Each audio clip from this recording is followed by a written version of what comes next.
ಸ್ನೇಹಿತರೆ, ಪಶು ಆಸ್ಪತ್ರೆಯಿಂದ ಮುರಳಿಯವರು ಕರೆ ಮಾಡಿದರು. ನಮ್ಮ ಆಸ್ಪತ್ರೆ ಒಂದು ಫ್ರಿಜ್ಜಿನಲ್ಲಿ ಹಾವು ಸೇರ್ಕೊಂಡ್ಬಿಟ್ಟಿದೆ ಅಂತ. ಇದು ಬಂದು ವಿಷರಹಿತ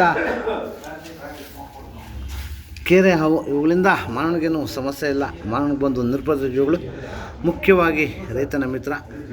ನಮ್ಮ ಗ್ರಾಮೀಣ ಭಾಗದಲ್ಲಿ ಇದನ್ನ ಜೇರುಪೋತ ಅಂತ ಕರೀತಾರೆ.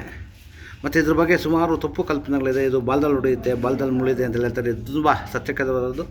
ಇದು ಅಷ್ಟೇ ಬಲಿಷ್ಠವಾಗಿ ಕಡಿಯುತ್ತೆ. ಕಡಿದ್ರೂ ಸಹ ಮಾನವ ಜೀವಕ್ಕೇನು ಅಪಾಯ ಇಲ್ಲ. ಮುಖ್ಯವಾಗಿ ಈ ಹಾವಿರೋ ಕಡೆ ನಾಗರಾವು ಮತ್ತು ಕೊಳಕಮಂಡಲ ಬರಲ್ಲ. ಕಾರಣ ಇಷ್ಟೇ, ಸಾಕಷ್ಟು ಇಲಿ ಮತ್ತು ಕಪ್ಪೆಗಳನ್ನು ಈ ವ್ಯಾಪ್ತಿನಲ್ಲಿ ಯಾವ ತಿಂದು ಖಾಲಿ ಮಾಡೋದು. ಈ ವ್ಯಾಪ್ತಿಗೆ ಯಾವುದೇ ಕಾರಣಕ್ಕೂ ನಾಗರಾವು ಮತ್ತು ಕೊಳಕಮಂಡಲ ಬರಲ್ಲ. ದಯವಿಟ್ಟು ಅವುಗಳನ್ನು ಸಂರಕ್ಷಣೆ ಮಾಡಿ, ಪರಿಸರದ ಸಂಪತ್ತನ್ನು ಕಾಪಾಡಿ. ಎಲ್ಲಾದರೂ ಅವಳ್ಕೊಂಡು ಬಂದಾಗ 8453 ನಂಬರ್ ಕರೆ ಮಾಡಿ, ಅಥವಾ ನಮ್ಮ ಸ್ಥಳೀಯ ವೃಕ್ಷದ ಸ್ನೇಹಿತರು ನಂಬರ್ 9972879002, ಅಥವಾ ನಮ್ಮ ಆನಂದಿಯವ್ರ ನಂಬರ್ 9731906369 ಮರೆ ಕರೆ ಮಾಡಿದಾಗ ಅವರು ಸಹ ಅವನ್ನ ಸಂರಕ್ಷಣೆ ಮಾಡ್ತಾರೆ. ಅಥವಾ ಇನ್ನೊಬ್ಬ ಅವರ ಸ್ನೇಹಿತ ಲೋಹಿತ್ ನಂಬರು 9113692931 ಈ ನಂಬರ್ ಕರೆ ಮಾಡಿದಾಗ ಅವರು ಸಹ ಅವನು ಸಂರಕ್ಷಣೆ ಮಾಡ್ತಾರೆ.